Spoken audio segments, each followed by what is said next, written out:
When I was about 7, I'm fairly certain my sister and I were almost kidnapped. We had a group of friends that lived 3 houses up the road, so we'd always be either at their house or ours. This evening, we were at my friend's house. To get to their house, we would cut through my backyard, our 2 neighbors' yards, and my friend's front yard. That way, we could stay away from the road. When it was time for me to come home, my friend walked with me halfway, and that's when we saw my sister standing behind our next door neighbor's house. Standing opposite of me and my friend, holding her finger over her mouth, telling us to be quiet and to stay where we were behind the house. She was peering around the corner of the house, and so we did as well, and we saw this brown truck driving slowly around, and there were 4 men inside looking in every direction. 2 inside the truck and 2 sitting in the bed of the truck. My sister told my friend to get home as quickly as she could and to climb the fence in her backyard, not to go around the front. My friend did just that. When the men passed, my sister motioned for me to make a run for it. So I ran across the 15 spacing and my sister grabbed my hand. As we were turning the corner to head to the back door, we saw 2 of the men walk around the opposite side of our house, carrying our bikes. They spotted us. I instantly screamed and began to cry, and they began to walk towards us. So my sister dragged me around to the front of our house, running us to the front door. When we rounded the corner, we saw the truck sitting in front of our house, and another man got out of the truck and started running towards us. My sister began yelling at him to go away. The man was about 20 feet from us when we reached the front porch. Thank God that the front door was unlocked. We collapsed inside, and my sister slammed the door shut and locked it. We could see the man turning and starting to run back to his truck, and then we saw it speed off. My mom and brother ran outside to the garage, and we could see the 2 men running with the bikes towards the truck, which was on the street behind our house. The men then jumped in the back with the bikes and proceeded to speed off. We called the police, but they never found the guys or our bikes. I really did love that bike. Anywho, that's my creepy encounter. That event scared me, and it still has me very cautious whenever I'm out alone. Not that that's necessarily a bad thing. I believe it's caused me to avoid other unsettling situations as well. I never did walk to my friend's house alone after that. It took me until I was around 14 or 15 before I would walk by myself. Definitely a scary situation for a 7-year-old. I'm so thankful that my sister was there, or else I'm not sure what would have happened.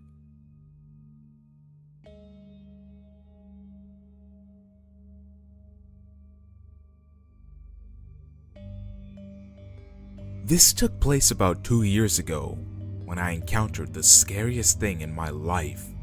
Now, we live in a safe town, if you compare it to the surrounding cities, but in reality, my town is sort of shady. I was 15 at the time, and my younger sister was only 11. My mother had given me some money to go down to the gas station and get some milk. The gas station is only about 3 blocks from our house, and being a sophomore in high school and part of the football team, I was quite confident I could handle my own while just going to the gas station. I was wrong.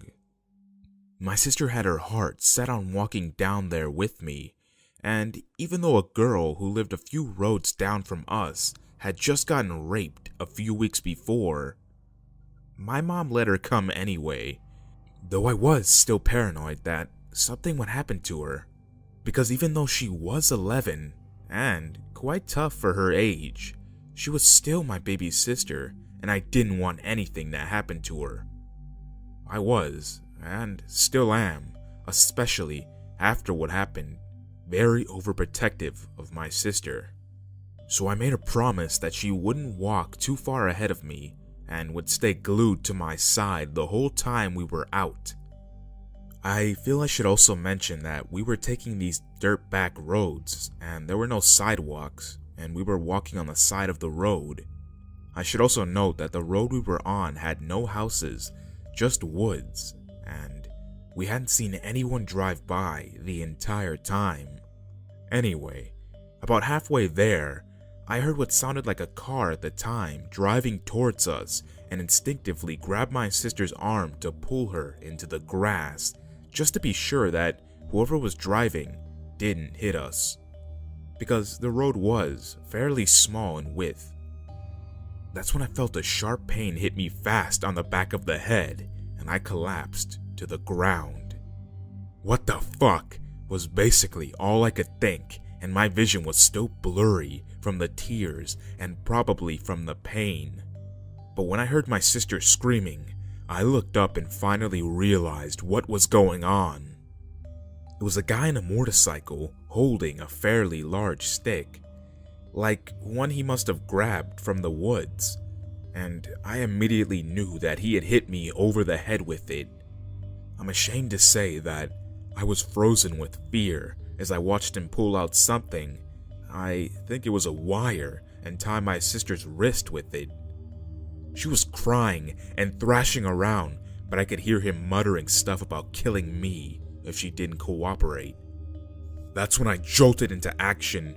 I remember ripping the stick from his hand, and I think the only reason I was able to do so is because of the adrenaline, and because he was primarily focused on tying up my sister rather than holding the stick.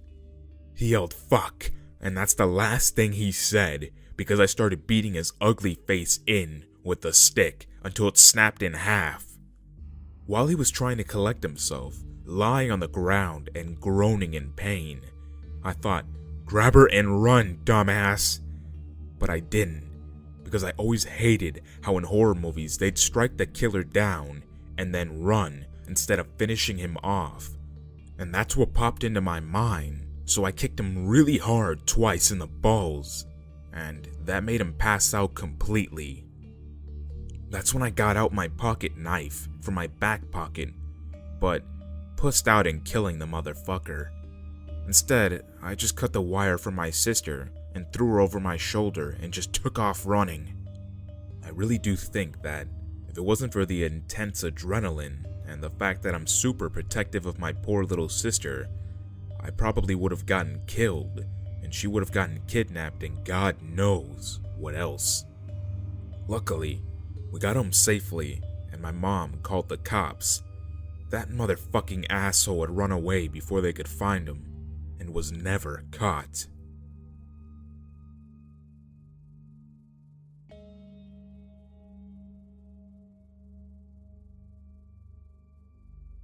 I'm a traveler by heart, and I love to try new things. I was in China for 2 weeks with a tourist group of about 12 people, and I didn't know most of them.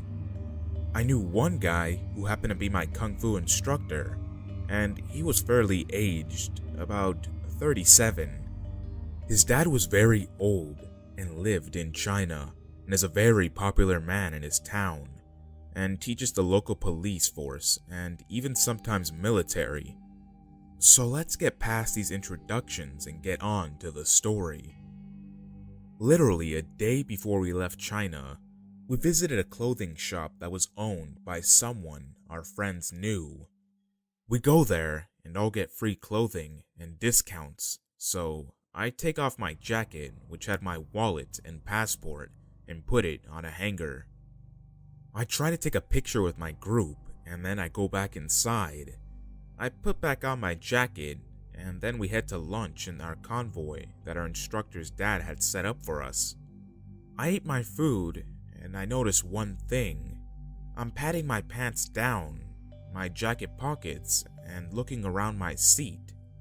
Someone then asked me if everything was okay, and I calmly say, I lost my wallet. Maybe it's in the convoy car. I went to go check, but there was nothing there. After a few hours, we finally hear back from the clothing store. They went through the surveillance tape and called us up. They shared the recording with us, and what I saw gave me a slight feeling of anger and the creeps.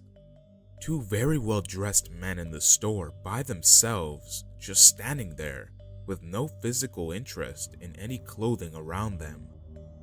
Now, one man was standing a bit near the door and sort of blocking the potential sight of anyone coming back in to see the other man. The other man quickly went into my pockets. No one else's pockets or belongings either. They just went straight for my stuff, and that's what gave me the creeps.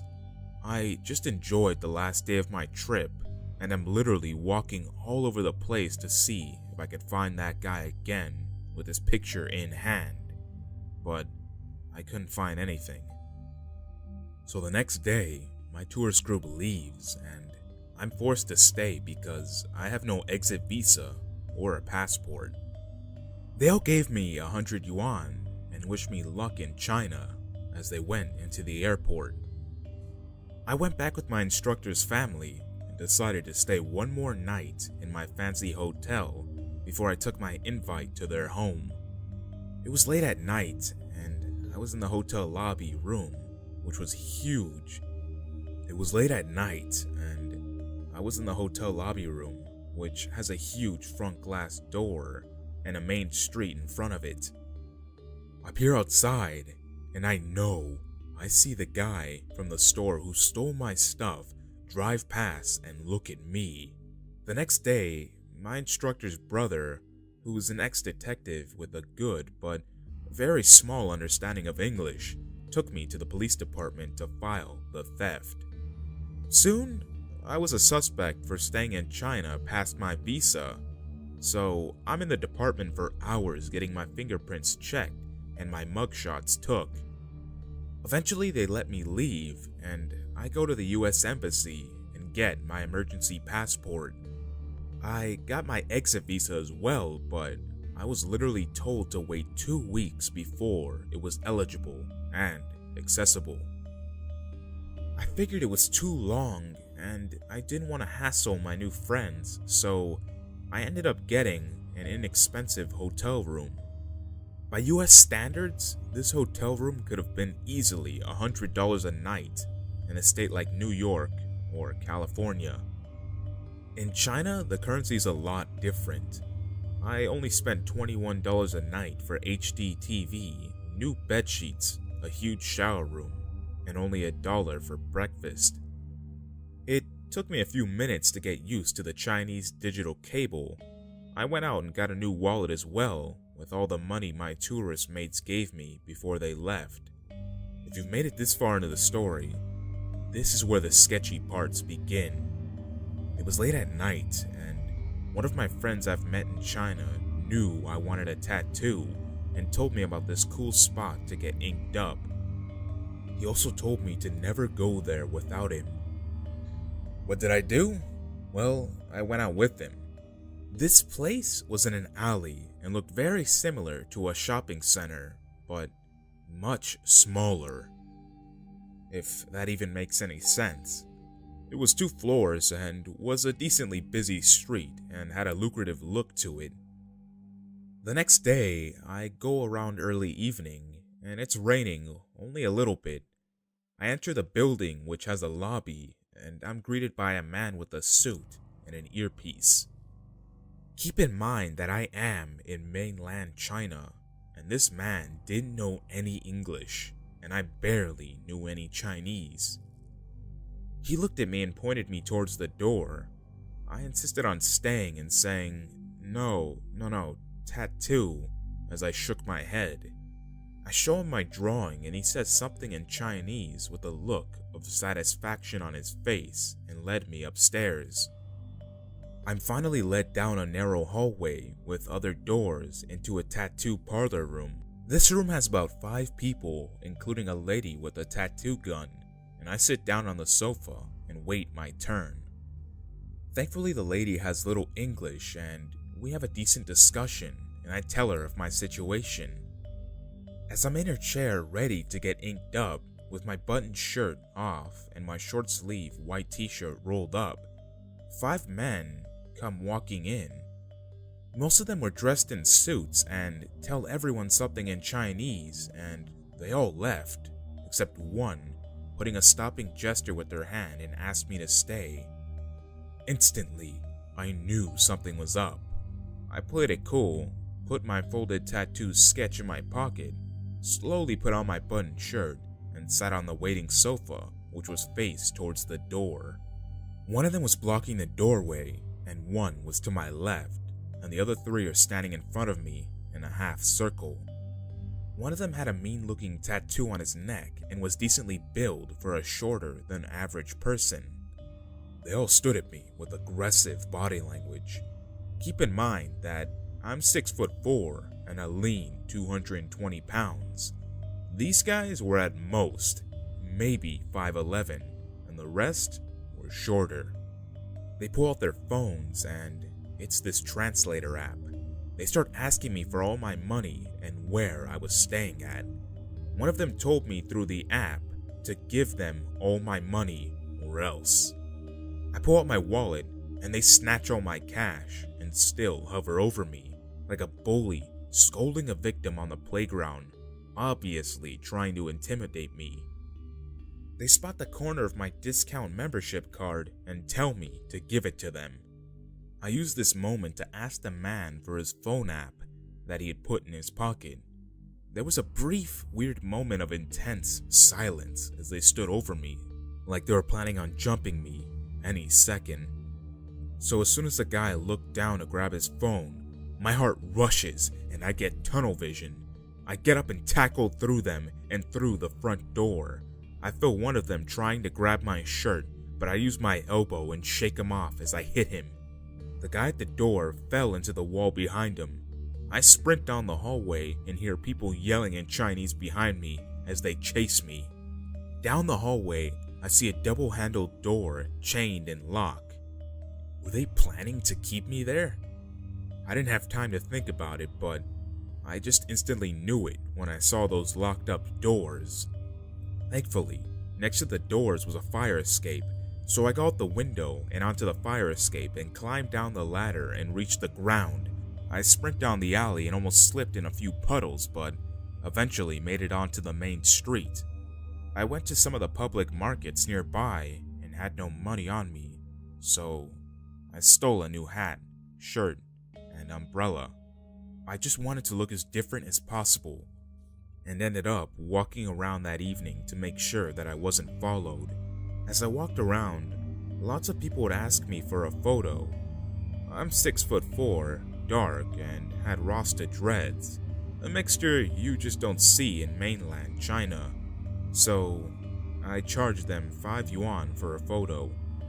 Eventually, I got a decent amount of cash, so I got a taxi and got back to the train station, got back to my hotel room, and took a shower. I then proceeded to my friend's house for dinner and told them the whole story. During that dinner, my friend told me that that was a triad hangout and I could have easily been drugged and kidnapped.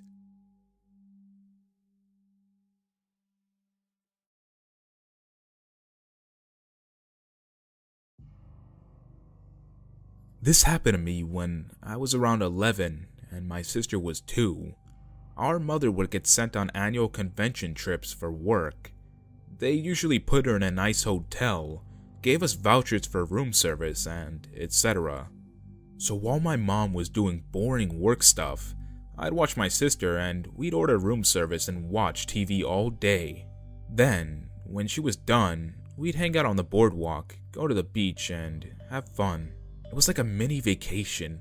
On the final night, there was a fancy dinner that my sister and I attended with our mom. About halfway through, my sister started falling asleep, so I said I'd take her up to our room and put her to bed since mom couldn't leave because she had to speak at the dinner.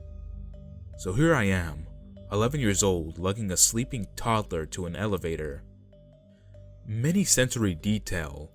I'm short for my age. I'm 22 and 4'9".